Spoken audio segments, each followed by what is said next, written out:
Hi friends, welcome back to my channel. Friends, இன்னைக்கு சுறுசுறுப்பாக இருக்கிறதுக்கும் ஸ்ட்ரெஸ்ஸாக இருக்கும்போது நம்ம அந்த ஸ்ட்ரெஸ்ஸை குறைக்கிறதுக்கும் உரிய ஒரு ஸ்நாக்ஸ் பற்றி தான் பார்க்க போகிறோம். என்னடா இது இதுக்கெல்லாமா ஒரு ஸ்நாக்ஸ் இருக்குன்னு தானே நீங்கள் பார்க்குறீங்க.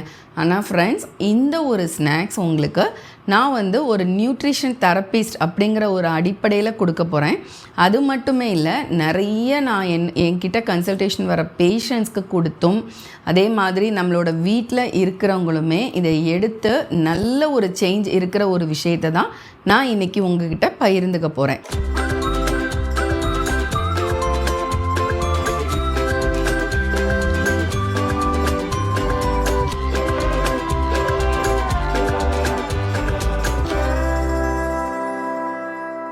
இப்போ உங்களுக்கு சுறுசுறுப்பு அப்படின்னா என்ன? சுறுசுறுப்பே எனக்கு இல்லை. மெயினாக ஆஃபீஸில் இல்லை ஒர்க்கிங்கில் நான் போனோன்னே எனக்கு டயர்டாக இருக்குது அப்படின்னா என்ன நடக்குது அந்த இடத்துல? நம்மளோட மூளை ஸ்ட்ரெஸ் ஆகுது இல்லையா? ஸோ நான் ஸ்ட்ரெஸ் அப்படின்னதே இதுதான். ஸோ ஒன்று பாடி ஸ்ட்ரெஸ், இன்னொன்று மைண்ட் ஸ்ட்ரெஸ். இந்த ரெண்டுமே நம்ம உடம்பு ஆகும்போது நம்ம மூளைக்கு நிறைய குளுக்கோஸ் தேவைப்படுது. உடனே என்ன பண்ணுதுன்னா, நம்ம லிவர் நிறைய குளுக்கோஸை ப்ரொடியூஸ் பண்ண ஆரம்பிக்குது. ஸோ அப்படி ப்ரொடியூஸ் பண்ணும்போது நீங்கள் செக் பண்ணும்போது பார்த்தீங்கன்னா ரத்தத்தில் ஹை குளுக்கோஸ் இருக்கும். அது நீங்கள் டயபெட்டிக்காக இருந்தால், இல்லை அப்படின்னா இன்சுலின் ரெசிஸ்டன்ஸ், நிறைய இன்சுலின் உருவாகும். அந்த இன்சுலினை பாடி ஆனால் அக்செப்ட் பண்ணாது. அதனால இன்சுலின் ரெசிஸ்டன்ஸ் வரும். நிறைய பிரச்சனைகளுக்கு நம்ம சொல்லிகிட்டு இருக்கோம் இந்த மாதிரியான ஒரு ஸ்ட்ரெஸ் ஆகக்கூடாதுன்னு. இன்னொன்று, ஒரு ஆஃபீஸ்லேயோ இல்லை ஒரு வீட்லேயோ நீங்கள் ஸ்ட்ரெஸ் ஆகும்போது உங்களோட எண்ணங்களை வெளியில் சொல்ல முடியல, நீங்கள் ரொம்ப அடக்குறீங்க அப்படின்னா கொஞ்சம் நீங்கள் கவனித்து பார்த்தா தெரியும், உங்களுக்கு நிறைய கொட்டாவி வரும். பட் கொட்டாவி ஏன் வருது அப்படிங்கிறதுக்கு முக்கியமான நிறைய காரணங்கள் இருக்குது. அதை பற்றின டீட்டெயில் வீடியோ நான் போட்டிருக்கேன். ஆனால் அப்போ அந்த கொட்டாவி வர்றதுக்கு பின்னாடியும் இந்த மாதிரி ஒரு ஸ்ட்ரெஸ், பிரெயினுக்கு குளுக்கோஸ் கிடைக்கல அப்படிங்கிறது ஒரு முக்கியமான ஒரு ஃபேக்டர். அதே மாதிரி தான் நீங்கள் ஸ்ட்ரெஸ் ஆகும்போது என்ன நடக்கும்? உடம்பில் பிபி ரைஸ் ஆகும். ஸோ பிபி ரைஸ் ஆனோடனே உங்கள் ஹார்ட் ஃப்ளக்சுவேட் ஆக ஆரம்பிக்கும். ஆனால் உங்கள் மூளைக்கு தேவையான குளுக்கோஸ் அந்த டைம் குறைய ஆரம்பிக்கும். ஸோ அப்போ இந்த மாதிரி பிரச்சனைகளை நான் சொல்ல போகிற ஸ்நாக்ஸுடைய அதோட நியூட்ரிஷன் ஃபேக்ட்ஸ், அதில் என்னென்னலாம் அடங்கி இருக்கோ அதனோட அடிப்படையில் இந்த மூளைக்கு தேவையான அந்த அட்வான்ஸ் குளுக்கோஸ் அது நல்ல விதமாகவும் இருக்கணும், புரதச்சத்து நிறைந்ததாகவும் இருக்கணும். அதே மாதிரி நான் சொல்கிறேன், ஏன்னா புரதம் அப்படிங்கிறது ஒரு ஃபியூவல். எப்போ நம்ம உடம்புக்கு எனர்ஜி தேவைப்படுதோ அப்போ குளுக்கோஸும் அந்த புரதமும் கொடுக்கும்போது நல்ல ஒரு ஃபியூயல் கிடைக்கிற மாதிரி நம்மளுக்கு ஒரு புத்துணர்ச்சி ஏற்படும். ஸோ அப்போ அந்த புரதமும் நல்ல விதமான புரதமாக இருக்கணும். இப்போ நான் கொடுக்குற ஸ்நாக்ஸை நீங்கள் எடுத்துட்டிங்கன்னா உங்களுக்கு டென்ஷன் ஆகும்போது பார்த்திங்கன்னா ஏதாவது ஸ்நாக்ஸ் சாப்பிட்ணுன்னு இருக்கும். அதே மாதிரி நீங்கள் சோர்வாக இருக்கும்போதும் பார்த்திங்கன்னா எதையாவது எடுத்து ஒரு இனிப்பு, நல்ல ஒரு ஜிலேபி, லட்டுன்னு நீங்கள் சாப்பிடுவீங்க. தேவையில்லாத ஒரு பதார்த்தங்களை நோக்கி நம்ம ஓடுவோம். ஸோ அந்த மாதிரி டெம்டேஷனையும் இதை வச்சு நீங்கள் கண்ட்ரோல் பண்ண முடியும். இன்னொன்று, உங்களுக்கு அசிடிட்டி இருக்குதுன்னு வச்சுக்கோங்களேன். அப்போ அசிடிட்டி இருந்தாலும் உங்கள் சத்துக்கள் உறிஞ்சப்படாதப்ப நீங்கள் ரொம்ப சோர்வாக இருப்பீங்க.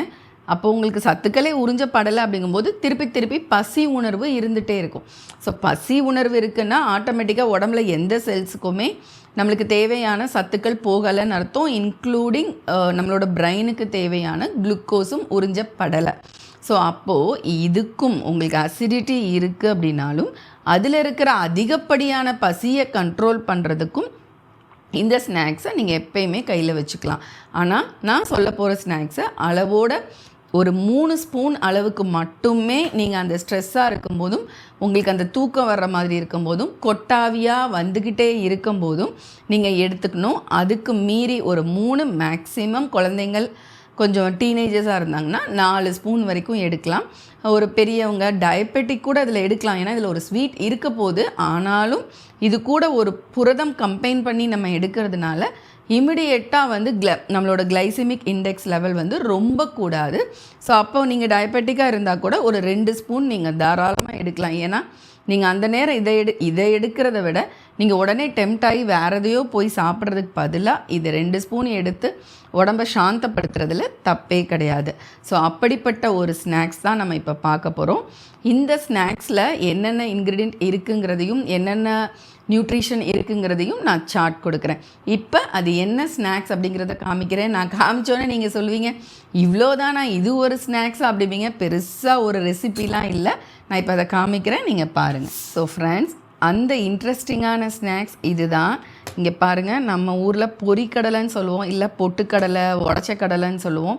எனவே இது கொண்டக்கடலையிலேருந்து ரெடி பண்ண ஒரு விஷயம் நம்மளுக்கு தெரியும். அதனால தான் நான் சொல்கிறேன், ரொம்ப அளவுக்கு மீறி எடுக்கும்போது வாயுக்கள் சேர்றதுக்கு வாய்ப்பு இருக்குது. ஸோ நான் சொன்ன மாதிரி 4 ஸ்பூன் தான் எடுக்கணும்.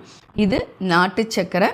இதில் இருக்கிற அந்த ஒரு குளுக்கோஸ் அண்ட் அயன், அதே மாதிரி நம்மளோட பொட்டுக்கடலையில் இருக்கிற அயன், செலீனியம், ஜிங்க்.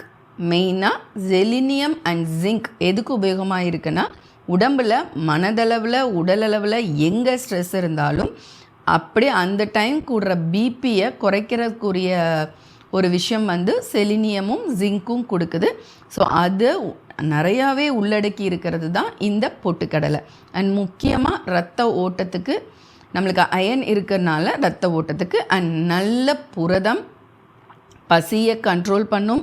உங்களுக்கு பசிக்கும் போது வர்ற சோர்வையும் அதை வந்து கரெக்ட் பண்ணும். வேறு எதையும் அள்ளி சாப்பிடாமல் இருக்கிறதுக்கு ஹெல்ப் பண்ணும். ஸோ இது ஒரு வெயிட் லாஸ்க்குரிய ஒரு ஸ்நாக்ஸும் சொல்லலாம், அசிடிட்டிக்குரிய ஒரு ஸ்நாக்ஸும் சொல்லலாம், சுறுசுறுப்பு ஸ்ட்ரெஸ்ஸுக்குரிய ஒரு ஸ்நாக்ஸும் நீங்கள் சொல்லலாம்.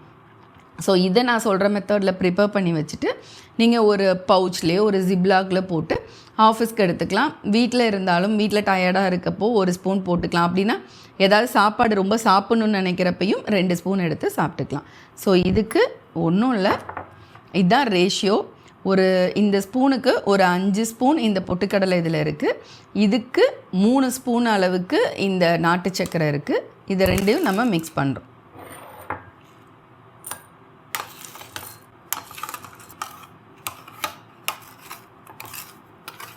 இது ரெண்டையும் இப்படி மிக்ஸ் பண்ணி வச்சுக்கோங்க. இதுதான் நம்ம ஊரில் முன்னாடி கொஞ்சம் நெய் ஊற்றி இதை வந்து நல்லா பொரித்து நல்லா கிரைண்ட் பண்ணி ஒரு உருண்டையாக போட்டு சாப்பிடுவோம்.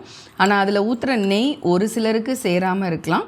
ஸோ அதனால் அதை விட இந்த மாதிரி ஒரு மிக்ஸ் பண்ணி வச்சுட்டு உங்களுக்கு பசிக்கிறப்ப, நீங்கள் ஸ்ட்ரெஸ் ஆகிறப்ப, கொட்டாவியாக வர்றப்போ இதே மாதிரி அவ்வளோதான். இதில் வந்து ஒரு 1/2 ஸ்பூன் அளவுக்கு 3 ஸ்பூன் வந்து நீங்கள் எடுத்துக்கலாம். மேக்ஸிமம் அதுதான். குழந்தைங்களாக இருந்தால் இதே மாதிரி 1/2 ஸ்பூனில் 4 தடவை வந்து நீங்கள் எடுத்துக்கலாம்.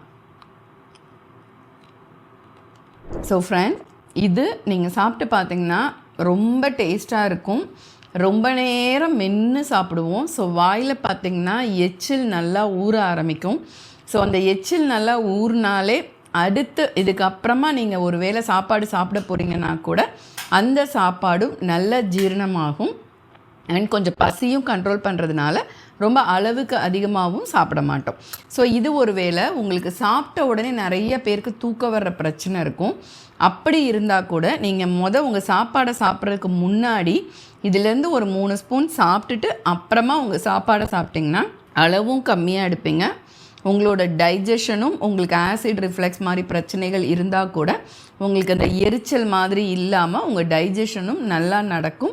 அதன் மூலமாக உங்கள் சத்துக்கள் உறிஞ்சப்படும். நீங்கள் சுறுசுறுப்பாக இருப்பீங்க.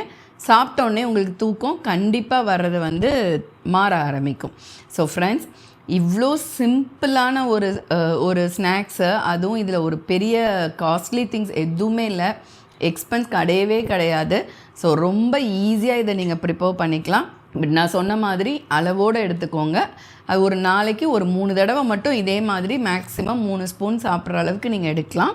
அண்ட் உங்களுக்கு வந்து பீரியட்ஸ் ப்ராப்ளம் இருக்குது, ரொம்ப எப்பயுமே தள்ளி போயிட்டே இருக்கும் பீரியட்ஸ் அப்படின்னு இருந்தால் மட்டும் அந்த பீரியட்ஸ் அந்த கடைசி வர்ற அந்த ஒரு 10 நாளைக்குள்ளே மட்டும் இதை ரொம்ப எடுக்காதீங்க. பட் நாட்டு சக்கரை இருக்குது, அது நல்லது தான். பட் இருந்தாலும் ரொம்ப எடுக்காதீங்க. ஒரு நாளைக்கு ஒரு 2 தடவை இந்த மாதிரி 1/2 ஸ்பூன் எடுத்துக்கலாம். பட் ரொம்ப எடுக்காதீங்க. ஏன்னா சிலருக்கு அது வாயுக்கள் அதிகமாக ஆரம்பிக்கலாம். சிலருக்கு பொரிகடலை ரொம்ப சாப்பிடும்போது நம்ம கேள்விப்படுறோம், ரொம்ப பொரிகடலை சாப்பிடாத பீரியட்ஸ் வராதும்பாங்க. நிறையா ப்ளீடிங் இருக்கிறப்ப பொரிகடலை சாப்பிடுன்னு சொல்லுவாங்க. ஏன்னா அது வந்து நல்ல ஒரு அயன் கொடுக்கும்போது ஓவர் ப்ளீடிங் இருக்காது அப்படிங்கிறதுக்காக. பட் இருந்தாலுமே பீரியட்ஸ் வர்றதுக்கு முன்னாடி அந்த ஒரு 10 நாளைக்குள்ளே ரொம்ப சாப்பிட வேண்டாம். ரொம்ப ஒரு 4 ஸ்பூன் 5 ஸ்பூன் ஐயோ பசிச்சுட்டு, ஏன்னா அந்நேரம் ரொம்ப பசிக்கும் அப்படின்னு நினச்சி நீங்கள் நிறைய சாப்பிடாதீங்க. நான் சொன்ன மாதிரி ஒரு நாளைக்கு அந்நேரம் வந்து ஒரு 2 வேளை மட்டும் ஒரு 2 ஸ்பூன் நீங்கள் எடுத்துக்கலாம். ஸோ ஃப்ரெண்ட்ஸ், இந்த ஒரு தகவல் உங்களுக்கு ரொம்ப புதிய ஒரு விஷயமா இருந்திருக்கும். உங்களோட ஃப்ரெண்ட்ஸ் அண்ட் ரிலேட்டிவ்ஸ் எல்லாருக்குமே ஷேர் பண்ணுங்கள். நீங்கள் இன்னும் என்னோடய சேனலை சப்ஸ்கிரைப் பண்ணலைன்னா சப்ஸ்கிரைப் பண்ணிக்கோங்க. இந்த ஒரு தகவல் உங்களுக்கு ஒரு புதியதாக இருந்தது அப்படின்னா நீங்கள் ஒரு லைக் கொடுத்துருங்க. மற்றொரு உபயோகமான வீடியோவில் சந்திக்கிறேன். நன்றி, வணக்கம்.